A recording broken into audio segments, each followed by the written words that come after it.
All right, let's just jump right in. There's this weird, painful trap that so many entrepreneurs fall into. You start a business to get more freedom, right? But before you know it, you're a prisoner to the very thing you created, working more hours than you ever did at a 9 to 5. So in this explainer, we're going to tear that all down and talk about how to build something called time wealth. This quote from Dan Martell just hits you right in the chest. Think about it. Money? It's a renewable resource. You can always go out and make more of it. But time?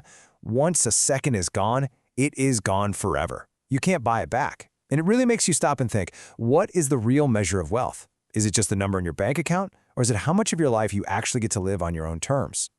In this right here, this slide lays out the whole mindset shift we have to make. Over on the left, you've got the old way of thinking, traditional wealth. That's all about chasing a bigger income, bragging about how big your team is, and wearing being busy like a badge of honor. But on the right, that's the new game. That's time wealth. The focus flips to freedom. Efficiency is how you keep score. And the ultimate goal, and this is going to sound crazy, is to make yourself unnecessary. So how in the world do you get there? Well, it all starts inside your own head. It's not about some fancy new software or business hack. It's about fundamentally changing the role you play in your company. You have to stop being the doer of all the things and start being the director. Okay, I want you to ask yourself this question, and be really honest. Right now, today, are you the one physically doing the work, putting out fires, reacting to everything, or are you the one designing the system that does the work for you? Because your answer to that one question pretty much explains why you feel so stuck. Let's break that down a bit more. The doer, they're the person who just throws their body at every single problem. They're a manager of chaos. They think the answer to everything is to just hire more people, which only adds complexity. And let me tell you, complexity is the silent killer of businesses. But the director? They take a step back. They design the machine that runs the machine. They only get involved in the big, high-leverage decisions, and their main job is to remove complexity, not add to it. And this quote just nails the end goal of that mindset shift. See, your job isn't to be the hero who swoops in to save the day. Your job is to build a company that doesn't need saving in the first place. That's where real wealth is built, when your business makes money whether you show up or not. Okay, so once you've got that director mindset locked in, you can start using some incredibly powerful cheat codes. Now, these aren't about being shady or cutting corners. They're about aiming your energy at the few things that give you the biggest possible return, so you can build smarter, not just harder. So let's run through these 3 cheats real quick. First, sell painkillers, not vitamins. Look, when someone has a splitting headache, they will pay almost anything for an aspirin right now. They're not so urgent about their daily multivitamin. You need to solve an urgent, burning pain. Second, subtract before you add. Seriously, complexity is your enemy. Simplify everything, your products, your processes, all of it. And third, never ever discount. If you want to make your offer better, don't drop the price, add more value. And speaking of irresistible, a killer offer will be clever marketing any day of the week. And it really just comes down to 4 simple things. 1, a clear promise. People don't buy products, they buy a transformation. What's the after picture? 2, risk reversal. Take all the fear away with a rock-solid guarantee. 3, stacked value. Add on bonuses so the customer feels like they're getting an absolute steal. And 4, scarcity or urgency. Give them a powerful reason to say yes right now. All right, you've got the director mindset. You've got an irresistible offer. Now it's time for the fun part, building the machine that actually does the work for you. This is where we talk about systems, automation, and AI, the real tools you'll use to build your freedom. I've got a test for you. This is maybe the most powerful diagnostic you can run on your business. It's called the 4-week vacation test. I want you to seriously imagine you leave for a month. No phone, no email, no Slack, totally unplugged. What catches on fire? What completely falls apart? What just stops? You got to be brutally honest here. Now, that list of things that would break, that's not a list of your failures. No way. That's your treasure map to freedom.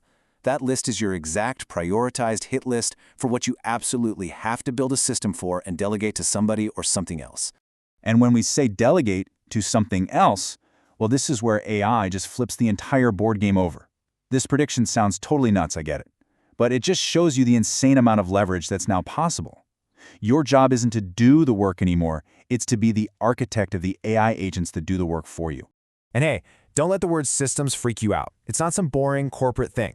A system is just a tool. It has one job, to save yourself time, energy, money, and stress. That's it. Every system you build is there to serve you, not the other way around. So how do you actually use these new tools like AI effectively? Well, first, think of AI like a really smart, really fast intern. It needs you to give it clear directions. Second, you have to build end-to-end automations. So many people are just stuck in the middle, copying from one AI tool and pasting into another. The goal is to stay out of it. You should always be asking yourself, wait, why am I doing this manually? How can I get the tool to do this for me? And all of this, the mindset, the strategies, the technology, it all leads us to this final, and I think most important idea. We are witnessing a complete redefinition of what it even means to be a successful entrepreneur. The old rules are out the window. For like decades, the default brag, the thing people would show off about at conferences, was team size. Oh, how many employees do you have? We just crossed 100 people. It was this vanity metric that usually just meant more meetings, more management, and honestly, more headaches. Yeah, those days are over. The new brag, the new flex, is totally different. It's all about leverage. The new question is, how much revenue can you generate with the smallest team and the most personal freedom? That's the new status symbol. But that raises this really fascinating question, right? If AI can do all the research, write the code, and manage the projects, what's even left for us, for the humans, to do? And the answer is actually really simple, but also really profound. When the machines handle all the tasks, the only thing that makes you irreplaceable is your humanity. Business was never really B2B or B2C anyway. It's always been H to H, human to human. And that humanity really boils down to 3 skills that AI just can't touch. First is taste. That's your unique point of view, knowing what good actually looks like. Second is vision, the ability to see a future that doesn't exist yet and then will it into being. And third, and maybe most important, is care. Just pure emotional intelligence, building real human connections. AI is the tool that buys you back the time to focus on these things. So I'll just leave you with this one question to think about. As you start building your systems and using AI to buy back your time, the most important thing you can ask yourself is this. When everything else can be automated, what is the work that only you can do? Because that's where you're not just going to find your biggest value, you're going to find your real freedom.